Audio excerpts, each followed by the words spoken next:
libing ng tatay ko ngayon, hindi ko man lang siya naihatid.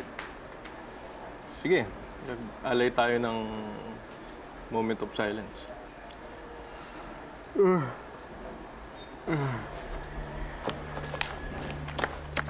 Ano ba plano mo sa defense ko? Pwede sa arraignment.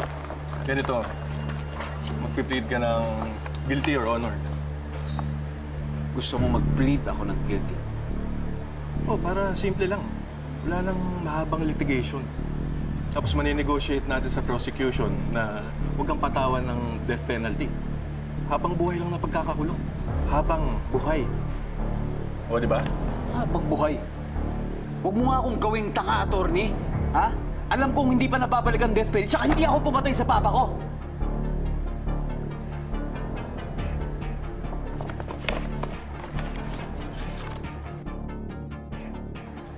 Ano tong papel na to? Yan, resibo. Isa yan sa mga bagay na nakita sa bulsa ng biktima nung araw na pinatay mo siya.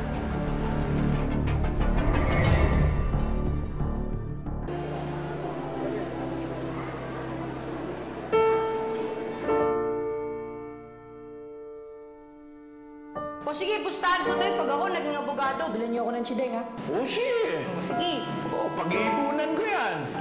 Deal. O sige, deal. Deal, ha? Opo. Okay.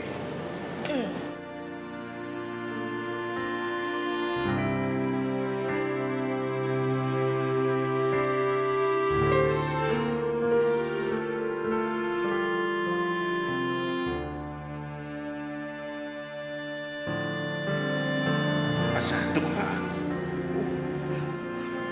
Gato ka na, oh. Ang klase ng anak ko!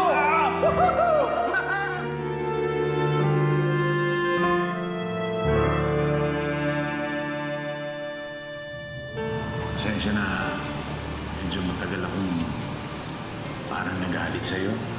Alam ko naman, maganda naman ang intensyon mo eh. Noon pa. Ngayon, magagamit mo na ang tapang mo para ipaglaban ang mga taong naapi.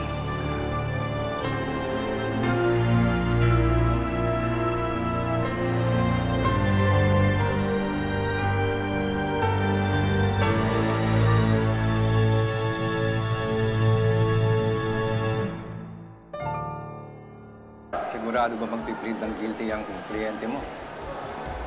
Kailangan ko nga kausapin uli. Huwag matigas ang ulo. Hindi ko matakot ng death penalty. Papagawa mo ng paraan. Pahabayan pa natin to pag hindi pumayag yan. Sige, sige. Pulpul pala talaga itong abogadong to eh! Nakalitin! Alam, walang kwenta! Kulat! Malakas